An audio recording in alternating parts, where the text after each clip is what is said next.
Big news just dropped for HomePod Mini fans. A new leak has revealed that Apple is planning to give the HomePod Mini a serious internal upgrade later this year. Inside a leaked internal build of iOS 18 from March 2024, code references were found pointing towards Apple's upcoming chips, and one of the most interesting ones is something called Proxima, an all-new Apple-designed Wi-Fi and Bluetooth chipset.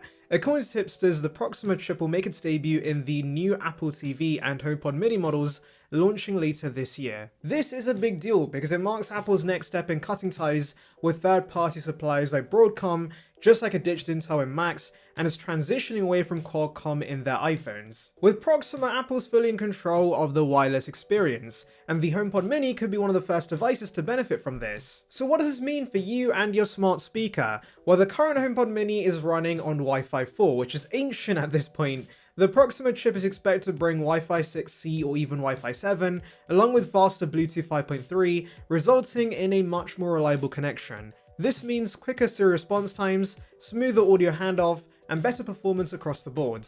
Combine that with rumors of a new S11 chipset, the same one powering the Apple Watch Series 11, and you're looking at a significantly more powerful HomePod Mini. And that's just the beginning. This year could actually be a major turning point for the entire HomePod range. We're not just talking about a refresh Mini, there are now consistent rumors suggesting Apple's working on two new major HomePod releases, a new HomePod Mini, and also an all-new product in the form of a Home Hub display. And trust me, there's a lot to unpack. Let's start with this smart display Home Hub device. Bloomberg's Mark Gurman has doubled down on his claim that this device is launching in 2025, though no specific release date has been confirmed yet. If I were to guess, I'd say it's likely we'll see it unveiled alongside the new iPhone 17 models and HomePod Mini at Apple's September event. That timing would line up with a report from Min Chi Kuo, who says mass production for this is kicking off in the second half of this year, so it's not official yet, but all signs do point towards a September release. Gurman has described the device as Apple's most significant smart home release yet.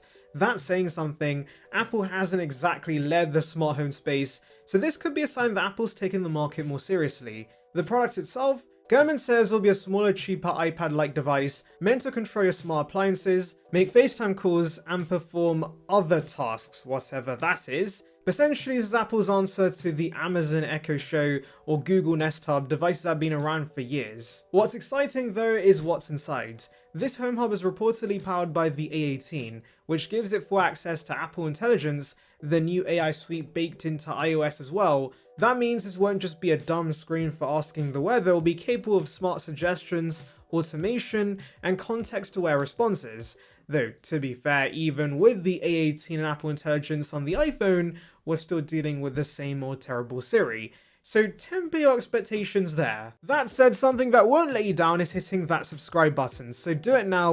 It's free and keeps you updated on the latest Apple news, and it helps the channel grow, so join the Surround by gang today and never miss an update. Now, design-wise, the Home Hub is rumored to have a 7-inch display, which is smaller than you expect considering the 16 Pro Max already has a 6.9-inch display. The aspiration will probably make it feel a bit more like a square though, so it should function well as a tabletop or wall-mounted screen. Talking about mounting, one of the most interesting features is that you'll be able to mount this on a wall or attach it to a speaker base for a more stationary, home-focused setup. That could turn it into a centralized control panel for your entire home, managing security cameras, adjusting smart thermostats, or even running HomeKit scenes with a tap or voice command. Personally, I think Apple's missing a trick by not just selling a speaker dock for the iPads. If they sold a HomePod base that you could plug into your regular iPads and turn it into a Home Hub device, that would be genius.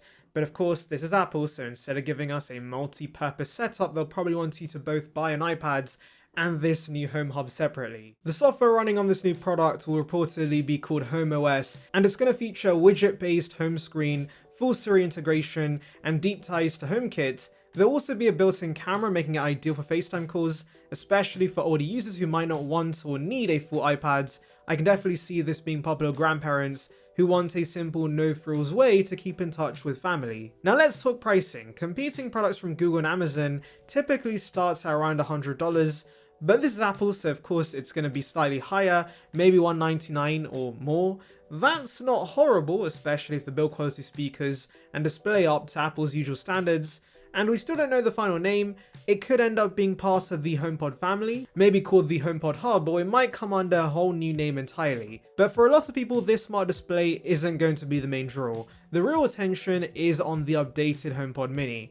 This little guy is the best selling HomePod, largely because of its $99 price tag. So what can we expect from the second generation model? As mentioned earlier, it's likely going to include the Proxima chipset, Apple's all-new Wi-Fi and Bluetooth combo chip. Now, don't expect Apple to market this as Proxima.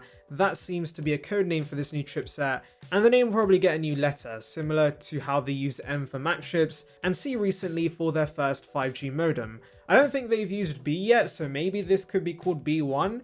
Anyway, on top of that, we could see the S11 chipset, the same one coming to the Apple Watch Series 11. Apple doesn't always give its speakers the latest chipset though. Remember, the 2023 HomePod got the S7 instead of the S8, but even a small bump could help the HomePod Mini process Siri requests faster and do more things locally without pinging Apple servers. You're not gaming on this thing, but performance still does matter when you're trying to quickly turn off the lights or play music across multiple rooms. We should also see some tweaks to the speaker's audio output. I currently use HomePod Minis as TV speakers, and they already sound surprisingly good for their size, but a little more bass or increased volume headroom would be appreciated. If Apple can boost the sound while keeping the compact form factor, that's going to be a massive win. As for the colors, I really hope Apple doesn't get lazy. The current colors are fine, but adding just one new shade would help the second gen model stand out. Given Apple's track record though, they might just copy paste the same 5 colors and call it a day.